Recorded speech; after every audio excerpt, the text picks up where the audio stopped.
Welcome, everyone. Today we're going to be talking about ethical considerations at end of life, and specifically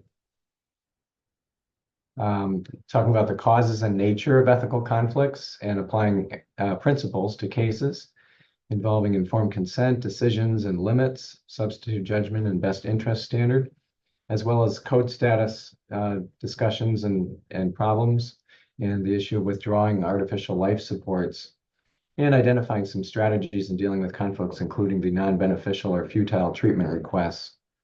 So as part of the ethics committee, there are many reasons for ethics consults. Oftentimes it's just from staff moral distress. Something just doesn't feel right. And they feel like the nurses feel like they're harming the patient, they're doing more harm than good, they're torturing the patient. There may be concerns about patient rights, like families who are overriding patient wishes. Or maybe the medical team has a certain direction that they want to go, but the patient is vehemently opposed to that or not willing to comply with it. There may be conflicts about treatment goals or conflicts related to decisional capacity or surrogate decision making. Or if there is no surrogate decision maker and the patient is unable to communicate their wishes. And then, of course, non-beneficial treatments or when there's disagreement among the different parties. So I'd like to start with probably one of the most difficult cases I've ever dealt with in my career. This was a 64-year-old man with who had an ERCP and developed pancreatitis and septic shock, acute renal failure, respiratory failure, heart failure. And on hospital day 20, he was not improving. The son asked many questions of the ICU team, demanded literally hours of their time. He also contested transfusions, refused to allow dialysis initially, delayed initiation of these by days. Finally, after 3 weeks in the hospital, palliative care was consulted for goals of care. The son met us at the door and initially refused to let me and the resident in, but with further education about what palliative care was and how it wasn't hospice, and how we were an extra layer of support during serious illness, he finally let us in the door and allowed the support aspects of it, but didn't want any prescribing of any medications, especially opioids. The patient was full code, of course. 2 days later, the son fired palliative care because the patient had received 1 dose of fentanyl, which had been ordered by the ICU team, and also fired several ICU residents, nurses, and attendings, and staff, of course, was extremely frustrated. Consult palliative care, but we're not ready for that yet. So obviously, you know, I know that we're not the euthanasia service and we're not the death squad. So when we're faced with an ethical dilemma or something that just doesn't feel right or makes everyone uneasy, there's a clinical ethics deliberation process that we go through, where we first assess the situation, then we analyze it, and then we act. So the first part is examining what is the central ethical question. You know, is it ethical or is it right? Is it okay to do X, Y, or Z? And then identifying the stakeholders and then gathering the relevant facts and information. And then analyze involves what are the relevant moral and ethical principles, what are the options available to us, and then arriving at a recommendation. And then, of course, act as the implement, document, integrate, and also, of course, debrief among the team because it was very, very stressful. So at end of life, there are lots of different types of conflicts that you will face, and you probably already have. But oftentimes these revolve around medical decision making. Who makes decisions? What if those decisions are in conflict with each other between what the patient wants, what the family wants, what the medical team thinks is best? Surrogate decision making is often at the root of the problem. Maybe the family doesn't all get along with each other and there's conflict there. Goals of care, conflict about goals, conflict about whether to avoid, continue, or withdraw artificial life supports. And so there's obviously many different people involved, but also included in this mix are the ICU nurses, the consultants, the attendings, because they all have their point of view and desires for the patient. Unmet expectations. This is another reason. The patient is getting worse or experiencing complications. Maybe there's been poor communication or mixed messages, or maybe there's even the perception of poor care. Whether that's true or just a perception remains to be seen. Or a perception of medical negligence or error, particularly if somebody has complications following a procedure. Oftentimes, families are in the early stages of grieving, well, which of course involve denial and anger initially. Families are not ready to lose their loved ones. And so, because they don't like what they're hearing about the news, the bad news, they take it out on the messenger.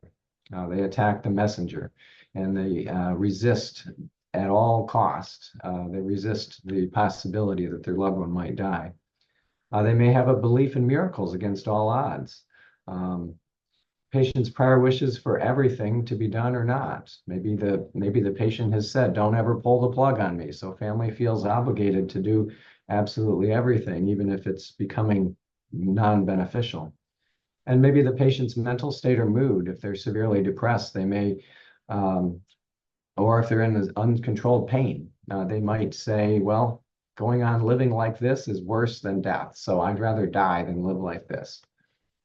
When we approach ethics, of course, there's the four classical ethical principles: autonomy, beneficence, non-maleficence, and justice. Autonomy really is patient self-determination, the right to make decisions, the right to accept or refuse treatment. And this is often codified in advanced directives or living wills. Beneficence is really what is the best interest of the patient, support for the best quality of life. Non-maleficence, first do no harm. Avoid doing treatments where the burdens far outweigh the benefits of the treatment. And then finally, justice, which is more objectivity, uniform standard of care, fair allocation of resources, and stewardship. But then there are some other ethical and moral principles that come into play. So one is dignity and respect for persons. We want to treat patients as people. We want to treat them as more than just a disease. We want to take into account who they are, how they like to live their life, what matters most, and also promote proactive and open and honest communication. We don't want to sugarcoat the truth. We want to be honest, but we also want to be compassionate in how we deliver that honest news about their condition. Proportional benefits versus burdens. So proportionality, maximizing the benefits, minimizing the burdens, and ultimately relieving suffering. So here's another case. A 72-year-old man with COVID-19 refused a ventilator and has worsening oxygenation. He's on maximum high-flow oxygen for 2 weeks. His family disagrees and insists that he be intubated if he worsens. Or another case, a woman with vascular disease, coronary artery disease, heart failure, and end-stage renal disease on dialysis says that she doesn't want to continue dialysis anymore. Her husband cannot bear to lose her and insists that she continue. During dialysis, she has hypotension and worsened pain, and the dialysis nurse feels like it's torture. So the central ethical question here is really, do we continue or discontinue artificial life-sustaining treatment? Is it ethical? Is it acceptable to discontinue artificial life-sustaining treatments, whether that's a ventilator, high-flow oxygen, dialysis, etc.? What is the nature and cause of the conflict? Basically, it's conflicting goals of care between what the patient wants and what the family wants, and sometimes even what the staff or the medical team wants. And who are the involved parties? Obviously, the patient, and if the patient's decisional, then they can communicate their wishes. Staff, family. What are the relevant values and ethical principles? So let's look at that. So autonomy, can the patient accept or refuse treatment? Beneficence, what would be in the best interest? What would promote the best quality of life for this patient? Non-maleficence, are the treatments that are being provided causing more harm or more burden than benefit? So I know that we had excellent talks recently on goals of care and also on surrogate decision making. But this will help reinforce some points. Whenever I have a conversation with patients or families, I usually ask questions rather than make statements. And I start at the bottom of this pyramid and start asking general questions about how their life was going, what their lifestyle is like, what kinds of things they like to do or are able to do, and then what their health has been like and what trends have they noticed. And then what's their understanding or what have they been told about the medical conditions and how things are going right now, their current condition. And then using what to expect in the future rather than using prognosis. Again, trying to avoid medical jargon. And then if things get worse and they get to the point where they can't communicate their wishes, who have they designated or who would they want to be their medical decision maker? And what's important for them going forward? What do they value most? What are they afraid of? What are they hoping for? And what are their goals? And then in light of that, if their condition worsens to the point where their heart stops despite medical treatment, they can either choose to allow peaceful natural death, or they can have attempted artificial resuscitation and artificial life support by machines, either temporarily or indefinitely. So usually by asking questions, it invites dialogue rather than evoking, reaction and resistance. But this is the approach that I've used for years, and it works very well. Another way to look at it is the house model, where the first thing you do is establish the rapport and the relationship. And then you hear their story of how things have been going and what their understanding is. And then you provide the medical information. And then in light of the patient's goals and values, you make a balanced medical recommendation, which would usually come down to one of three options, either the more invasive or extreme treatments, or comfort care only, or somewhere in the middle. Oftentimes it's somewhere in the middle. And this is the ultimate really in collaborative decision-making and patient-centered medical care. So here's another case. A homeless man was found down, lethargic, dehydrated with a glucose of 400. He was admitted to the ICU and given IV fluids, insulin, and electrolytes. He inconsistently nodded yes and no to questions, but seems to resist nursing care pretty consistently and mainly just wants to be left alone. And further discussion with his family indicates that he has been homeless by choice. He values the free lifestyle. He just wanders around, does what he wants, doesn't want to be tied down. His family suspects he has some mental illness, like maybe schizophrenia. I don't know, but he's refused to be seen and evaluated for that over the years. He's basically burned all his bridges with his family, and now he's incapacitated in the ICU, unable to consistently and rationally communicate. So emphasis here, just reiterating some points that Barb made the other week. Decisional capacity is not the same thing as competence, which is a legal determination, and capacity is specific to the medical treatment decision. And it requires patients to be informed and have the ability to understand medical information. It has to be voluntary rather than coerced. It has to be reasoned, and it has to be a communicated choice. So if they can't take in the information, process it, and then communicate a reasoned decision or choice, then technically they don't have decisional capacity for that choice. And of course, medications, sedatives, illness, delirium, or severe depression can affect the decisional capacity. So informed consent obviously is important before any kind of elective procedure. And then emergency procedures, it's okay to proceed without signed consent in order to save life and limb. And professional recommendations should be made without coercion. And then medical decision-making can be done by the patient, family, surrogate decision maker, even physicians if there's nobody else around to decide. We just have to make a decision on what's in the best interest of the patient. If there is shared decision making, we have to ultimately figure out, well, who ultimately decides? Is, which family member? If they don't have a DPOA or a guardian, then you're left with, okay, who knows this patient the best and who seems to be acting in their best interest? But then what happens if the patient or family decision goes against what the medical team feels is most important or what the standard of care is? Can they really override that? And the principle of autonomy would say, yes, they can make a bad decision, even if it's goes against what the doctors would recommend. It's not ideal, but they do have the freedom to do that. All right, so if the patient is not decisional, the two ethical principles that come into play are substituted judgment and best interest. So for substituted judgment, you have to consider what any prior expression of their wishes have been, either written down or verbal, or discussions they've had with family. Sometimes it's in their life values. In other words, how they've lived their life. Is this somebody who consistently avoids doctors, avoids hospitals? In fact, I saw a patient yesterday, diabetic, uncontrolled, came in with a blood sugar that was off the charts. Turns out his wife said that, yeah, he just eats and drinks whatever he wants. He doesn't check his sugars. He hasn't even been taking his insulin or his diabetes medications. So this is somebody who, by his life values, has basically said, I'll do what I want to do, and I'm not interested in following any medical recommendations, which, rubs us the wrong way, but we can't make the person do that.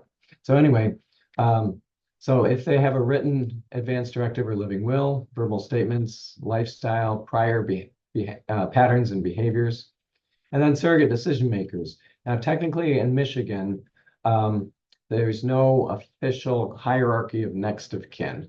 But if they have a guardian, that has more legal authority than a DPOA.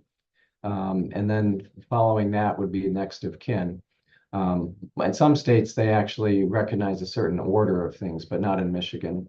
But basically, whoever knows the patient and knows what they want or don't want or how they want to live their life would be able to provide input into the decision. Obviously, a surrogate decision maker has to have decisional capacity, and they have to be of legal age. They have to be capable and willing and available and cooperative in terms of making decisions. And they have to ultimately respect the patient's wishes. They'll probably put a question on the boards about a surrogate decision maker who, as soon as the patient loses capacity, then the surrogate decision maker says, I'm going to decide how this goes, and it's going to go this way, even though the patient wanted it to go that way. And so ethically, you're supposed to say, no, we can't honor the surrogate decision maker's request because clearly it violates what the patient had said. So standards for surrogate decision making, substituted judgment and best interest. What would the patient do or say, and what is in the patient's best interest? And if the surrogate decision maker fails to follow this, then they can actually be removed as the surrogate decision maker. All right, so let's talk about best interest. So say there's no surrogate decision maker, and we don't know what the patient's wishes are. Well, best interest is a legal standard of caregiving for incompetent patients defined by the courts in terms of what a reasonable person would decide in the same situation. It's a consideration of best interest generally attempts to weigh the benefits and burdens of the treatment to the patient in his present condition when no clear preferences of the patient can be determined. There are three features. So using the best available information to assess the patient's immediate and long-term interests, prioritizing the option that maximizes the overall benefits and minimizes burdens. So this involves considering beneficence and non-maleficence. What would help the patient? What would harm the patient? And the alternative, of course, would be not doing whatever treatment is proposed. And how would it affect quality of life?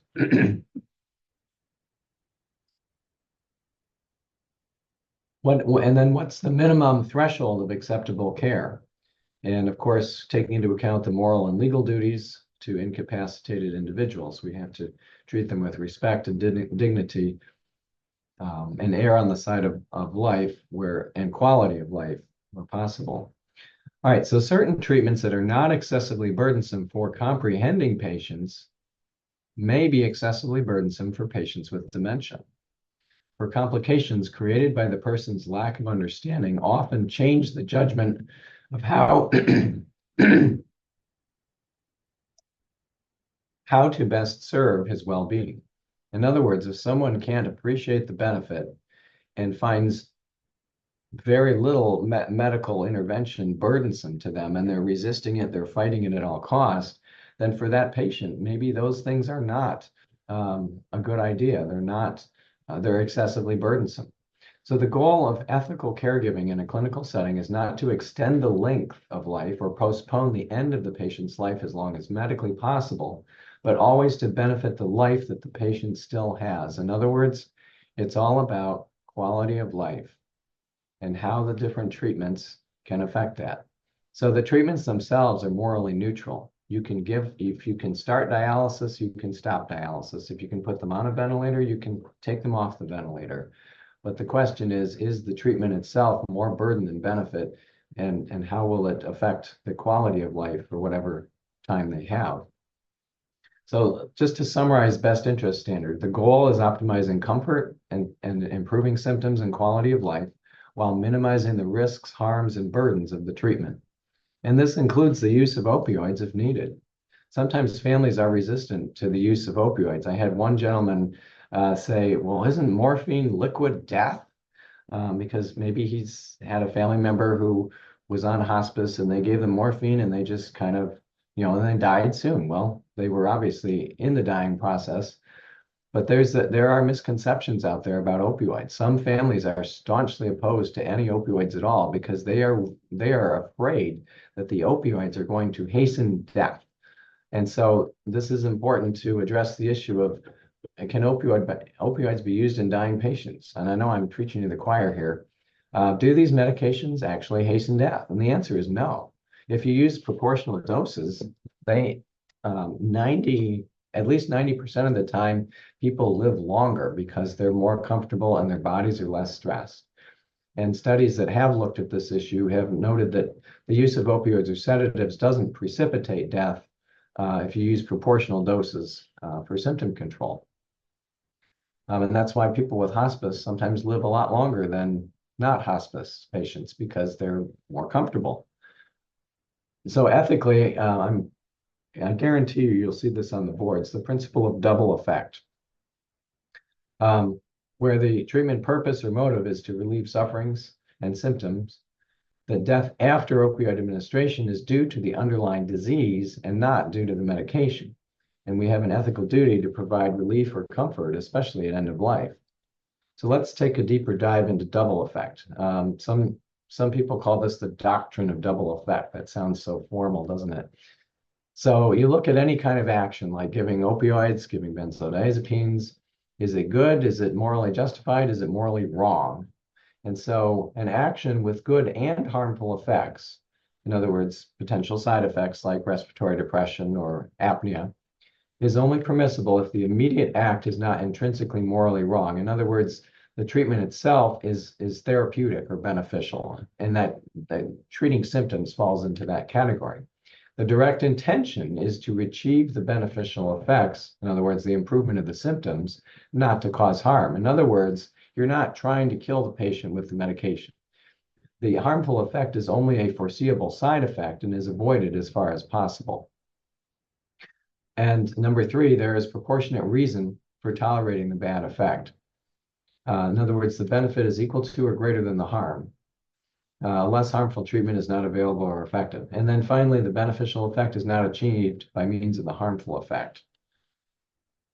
So anyway, that's something that is good to be aware of. Now, let's talk about dealing with conflict and unrealistic expectations, because this is often the cause of ethical dilemmas in the ICU, especially, or patients nearing end of life, where the family says, you know what, we're not ready for them to die. We're not accepting this. We're going to fight to the bitter end. He's a fighter. We've got to do everything, whatever everything is.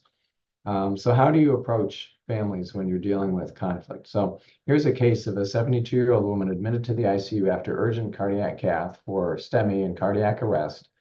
She's on a balloon pump and ventilator pressors. The daughter arrived and said the patient, quote, would never want to live on life supports and requested withdrawal of these. Of course, the cardiologist objected, stating, I am ethics for my patients, and that it was too early to prognosticate and the patient needed more time. So he reversed her DNR, making her full code again. 2 days later, as the patient had developed renal failure and was not improving neurologically, the daughter again requested DNR and ventilator withdrawal comfort care, which was honored after multiple discussions, including with cardiology, and the patient died comfortably. So what's the best way to handle conflict? A, listen respectfully. B, determine the source of conflict. C, clarify misconceptions. D, focus on the patient's well-being. E, negotiate disagreements such as a time-limited trial where you're looking at specific outcomes. Or F, all of the above.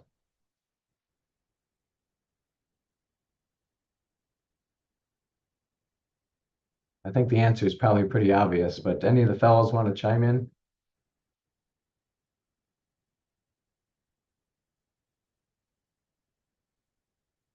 Yeah. Oh, we're not on. All of the above. Yes. Okay, so all the above. So let's talk about, obviously, when you're listening to them, you're trying to understand where they're coming from, because that is key to understanding why they want everything or why they're resisting the fact that the patient is dying. So try to understand what's the background of the patient, what's the background beliefs and values of the family, what are they hoping for, what are they afraid of, what are they anxious about, and recognizing that oftentimes they are in the first two stages of grieving, denial and anger. And then show respect for them. Listen, trying to understand, show respect for them.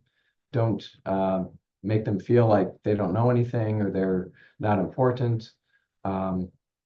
Make good eye contact, show that you care, that you respect them. Clarify misunderstandings. So that involves finding out what they know or what they've been told, and then saying something like, well, that must be very hard to be going through this right now. Can we talk about what's going on, and can I share some medical information with you?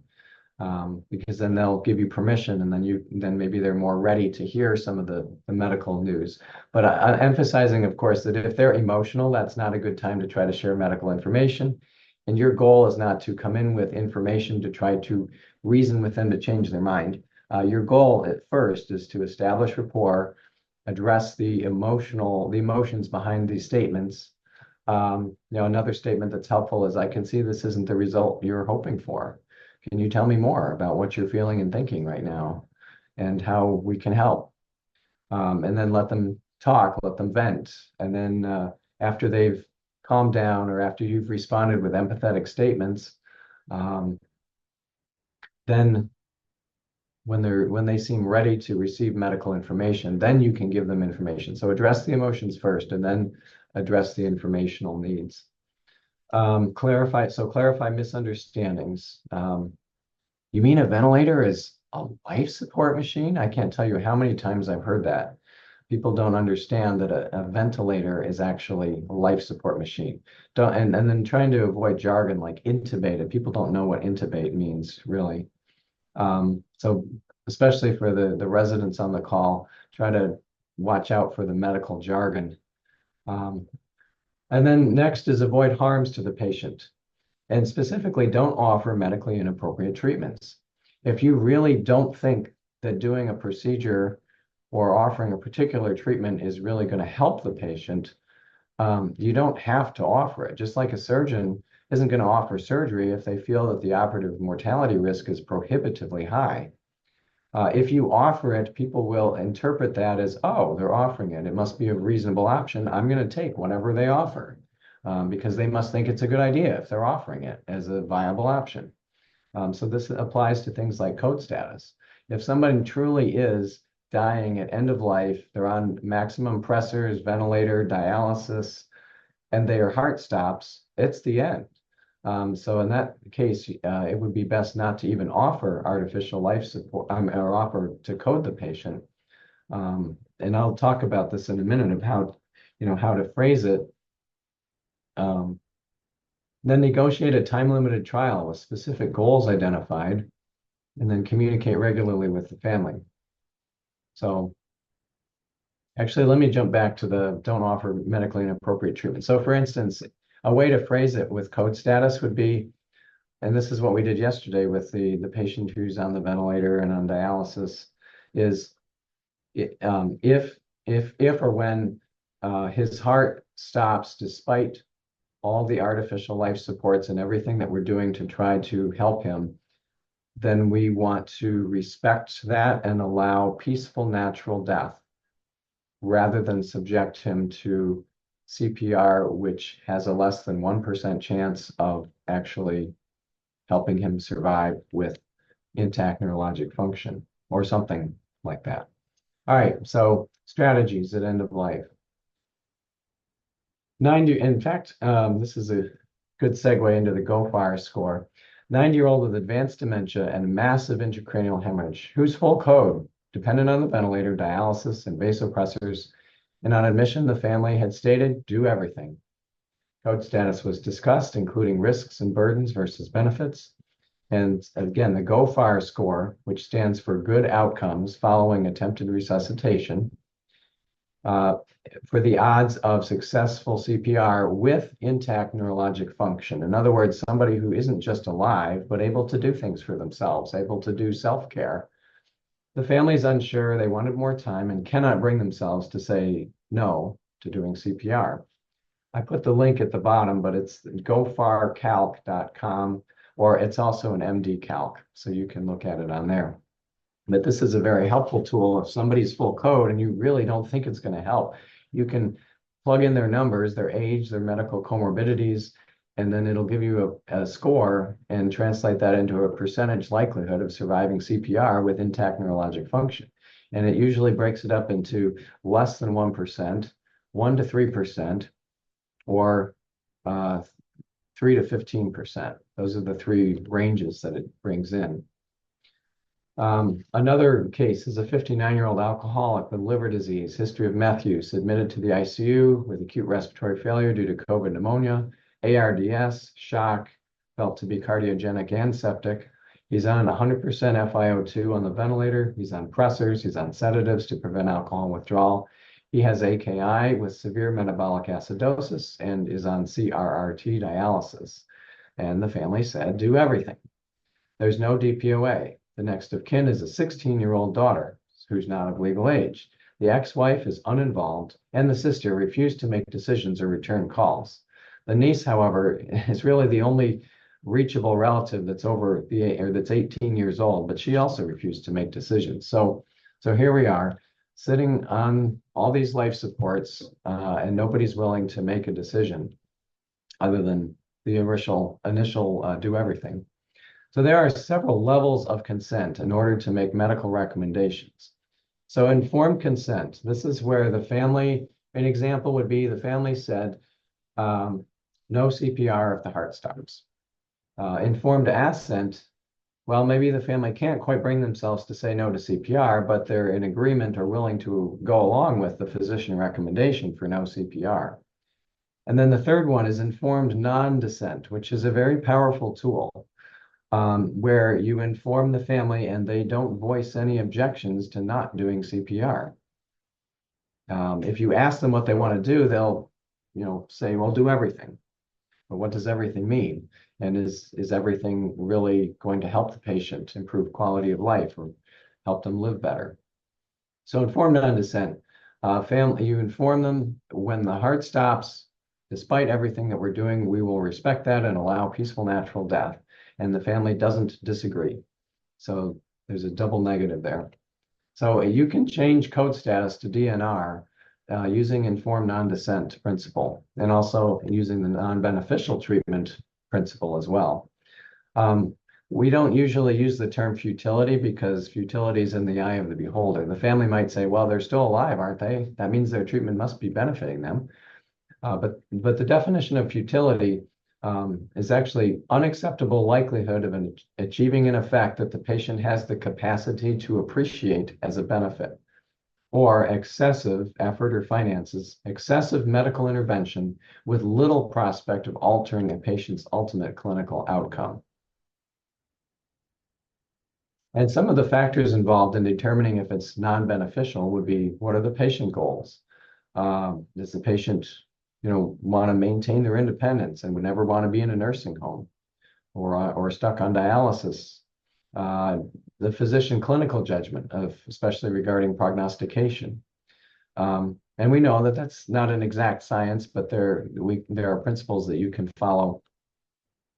There's also what is the medical evidence and the clinical guidelines, and then other factors like financial, legal. Sometimes media gets involved, especially, for instance, the Charlie Gard case a number of years ago in England about a baby that had a genetic, or I forget the exact details, but anyway, had something that the medical team thought really, this is not something that he's going to survive, and we shouldn't be prolonging this. And the family fought it, and eventually there was someone, I think at Johns Hopkins, who said, well, maybe I can help. So, the media, of course, played a big role in that. So again, avoid using the term futility. The term beneficial versus non-beneficial has to do with how is it going to help improve quality of life, not just length of life, but will it actually help the patient get better, or will it merely prolong the dying process? So there are some specific medical criteria for non-beneficial or medically inappropriate treatment. And all you need is one or more. Number one, failure to achieve medical and or physiologic goals. So if somebody is not going to be able to come off the ventilator, if they're not going to be able to function physiologically without artificial supports, then essentially those things are just prolonging the inevitable. They're prolonging the dying process. Number two, disproportionate burdens and insignificant benefits. Number three, prolongation of the dying process in somebody with a terminal prognosis. So end-stage heart disease, end-stage lung disease, and stage 4 cancer, advanced dementia, etc. Physicians are also not obligated to offer or provide treatment that they believe is non-beneficial. And that's determined by two physicians, often with input from the ethics committee. And then the obligation is to inform a family of non-beneficial treatment, and they have the option of transferring care elsewhere if they really want that treatment. So let's apply this to code status. So changing to DNR. Possible reasons for withholding CPR from an incapacitated patient. Obviously, if the patient would not want CPR from advanced directives or prior statements, that's easy to change to DNR. But if in the absence of advanced directives, then you have to consider, would CPR either fail to benefit or would likely harm the patient? Maybe you have a 90-year-old woman who's frail, has osteoporosis, and you know that as soon as you do that first chest compression, multiple ribs are going to break. And it's going to be very painful if she survives it in the first place, which a 90-year-old has usually a less than 1% chance of surviving CPR. So the risks and burdens are out of proportion to the benefits. Treatment would prolong the irreversible dying process, or there's no physiologic rationale or benefit of CPR. For instance, somebody who's already being chemically coated with 3 vasopressors plus an inotrope plus a bicarb drip, doing CPR is not going to reverse the underlying conditions that would cause the heart to stop in the first place. So that would be definitely a true indication for not medically indicated. Also, consideration of the well-being of the whole person and the proportional benefit. And there's no obligation to provide medically ineffective treatments which do not respect the human dignity of the person. Also, you could add that if the patient can't even appreciate the benefits, is it really benefiting the patient? In other words, if somebody is going to be maintained in a comatose or a lethargic state, is that really helping them to live fully, or is it just keeping their body alive? So going back to the last case that I presented, there were multiple family meetings to discuss goals during which the daughter had agreed with the medical recommendation for DNR. So because she agreed, it's informed assent, and because she didn't voice any objection to not doing CPR, it's also informed non-dissent. by week 1, but she wanted more time. So we recommended a time-limited trial with specific goals or signs to help the family make the decision for continuing versus discontinuing life supports. And of course, ethics was consulted as well. After 3 weeks of multiple life supports, ventilator, dialysis, pressors, bicarb drip, his acidosis worsened and he remained unable to wean. He was encephalopathic and intunded despite no sedatives. So, is it ethical to withhold or withdraw artificial life supports? Yes, it's permissible. Removal of unwanted or burdensome artificial devices to allow natural death from the underlying disease or illness is not murder, it's not suicide, it's not euthanasia. And the Catholic ethical and religious directives support withdrawal of life-sustaining treatments if the burdens outweigh the benefits, if the patient would not have wanted them, if medical treatments are no longer effective, in other words, non-beneficial, and would harm the dignity of the person. There is controversy when there's disagreement among medical staff about the appropriateness of withdrawing life-sustaining treatments, such as, maybe the patient is relatively young, and the ICU team is having a hard time withdrawing, life supports from somebody who's young, even if it's, not helping them get better. Or if the family disagrees, then sometimes it's hard to go against what the family wants because, as somebody once said, dead patients don't sue, it's families who sue. So they're, of course, afraid that the family might charge them with wrongdoing for removing the machines. So there's conflicting values, judgments, opinions, and goals in a case like that. So examples, CPR, ventilators, BiPAP, high flow, oxygen, vasopressors, balloon pumps, temporary pacemakers, dialysis, artificial nutrition, and hydration. So these are all medical interventions, medical treatments that can be given or removed or withheld, and it's considered ethically acceptable. So some strategies, obviously early, clear, and honest communication about the condition and the prognosis. Listen and respect the patient and family. Try to understand their perspectives and background. Recognize the underlying emotions and respond with empathy. Recognize the underlying psychosocial and spiritual and cultural factors which may be driving their statements of do everything. Explore the benefits versus burdens related to quality of life, and ultimately try to align the treatments with the patient goals and values, and negotiate a time-limited trial with specific goals. Like if they're on the ventilator, then is the FiO2 able to come down? Are they able to begin to tolerate spontaneous breathing trials? Or with dialysis, is their kidney function starting to improve? Not just the number in the lab, but their urine output. Is the urine output starting to go back up or not? Just as an example. Or, are they able to wean down on the vasopressors over time? And then follow-up family meetings, recognizing that the goals of care is a process, not an event. That's a series of discussions over time as conditions change. So with this patient, we did have a final meeting with the daughter by phone and then in person.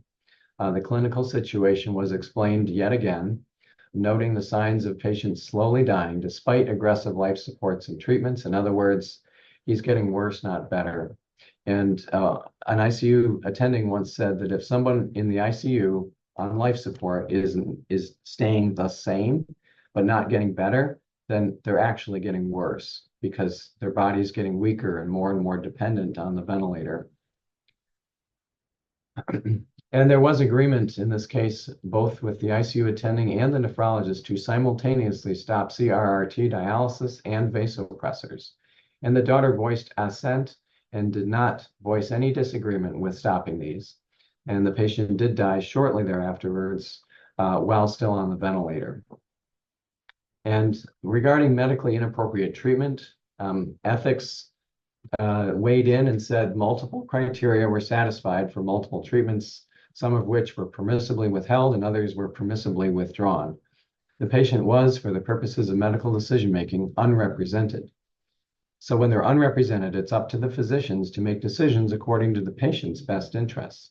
But when these decisions are made, it's equally important that multiple physicians independently agree that treatments alleged to be medically inappropriate satisfy one of the above criteria.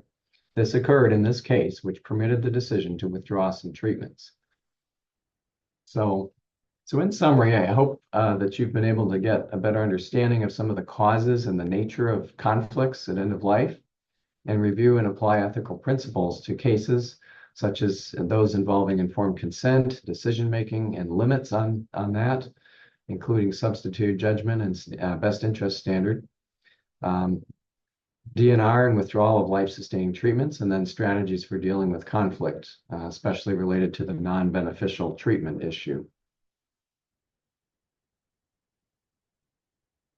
All right, are there any questions?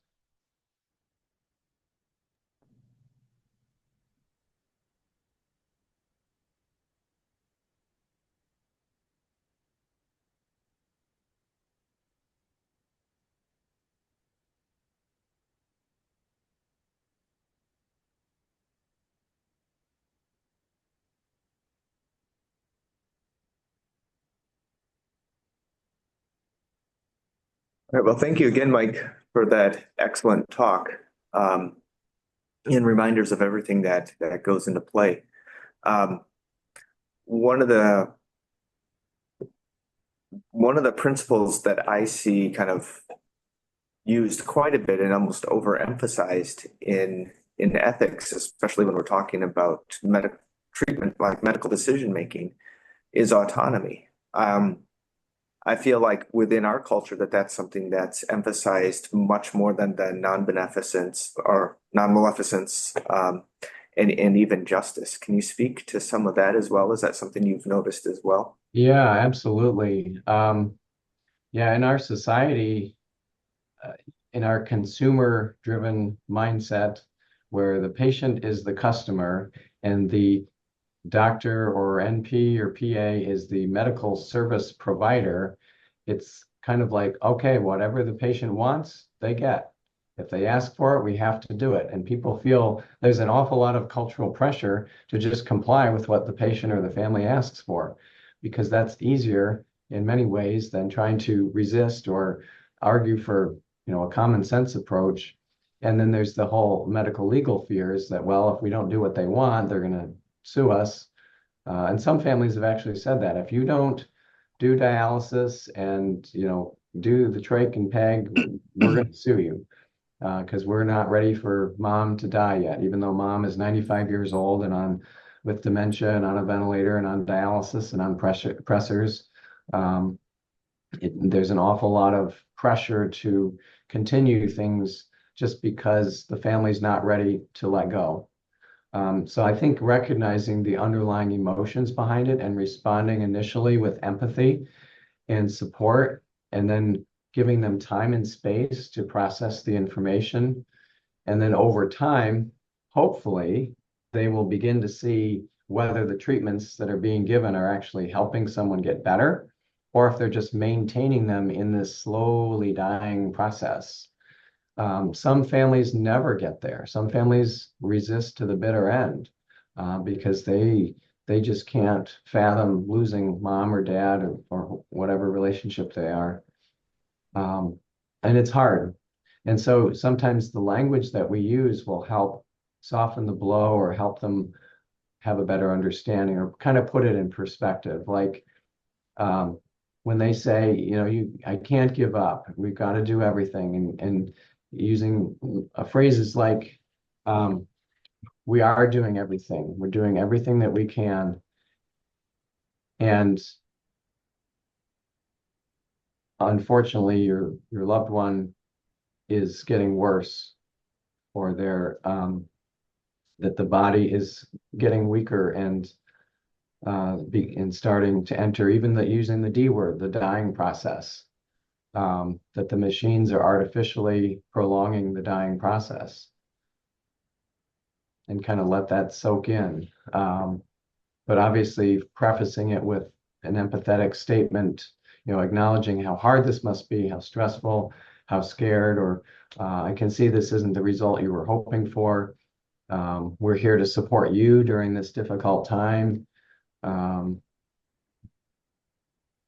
emphasizing, especially if you're not at the point of having to make a decision about ventilator withdrawal, you can say, that we're supporting you, and we hear how much you want your dad to get better, how much you're hoping for a miracle, or how much we hear you that you don't want to give up, and we are still continuing to do whatever we can to try to help. And we'll see over time whether or not his body is strong enough to overcome this illness, or if he is dying despite everything that we're doing.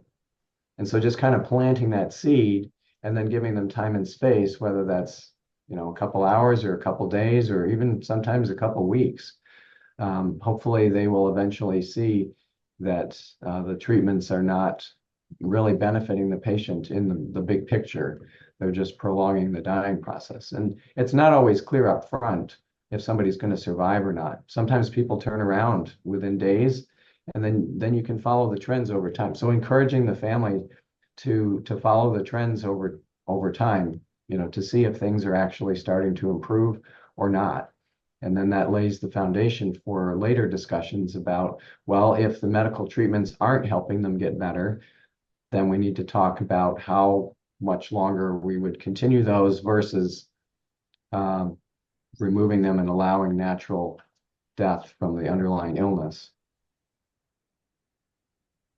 I think part of what you're speaking to there too is that when it comes to that surrogate decision making, it's that substituted judgment as well. There's the emotion that the decision makers have in their own interests sometimes of not wanting to lose mom or dad or grandpa or grandma, but reframing it within that time limited trial as well of kind of using that phrase. The one I think a lot of us use is if your loved one could wake up for 15 minutes and we could tell them what exactly is going on, what do you think that they would say? Yeah. Yeah, that's a great advice. Another phrase that I've sometimes used when when families seem to be focusing on their own emotions and their own feelings is to help them put themselves in the patient's positions. How can we honor your loved one? Putting the focus on the patient. Yeah. And honoring them, and what we're doing to them actually honoring them, or is it torturing them? And of course that's in the eye of the beholder, but it helps families take their minds off themselves and put the perspective back on the patient, and sometimes that can help.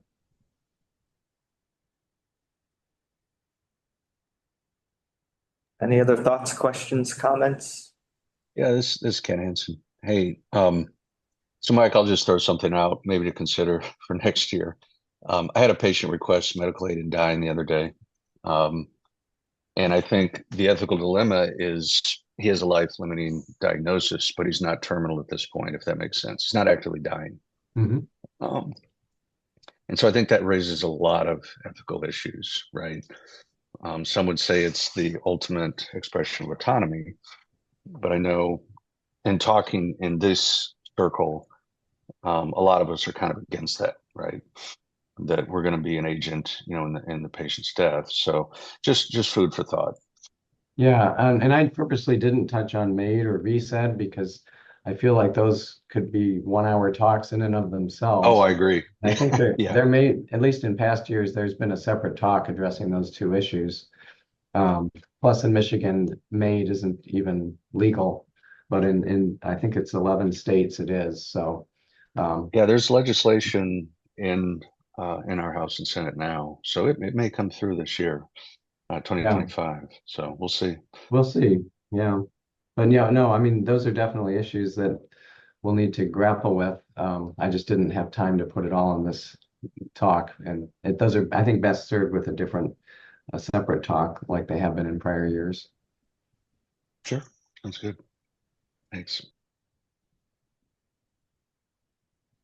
Or we could just plan on 2 hours next year.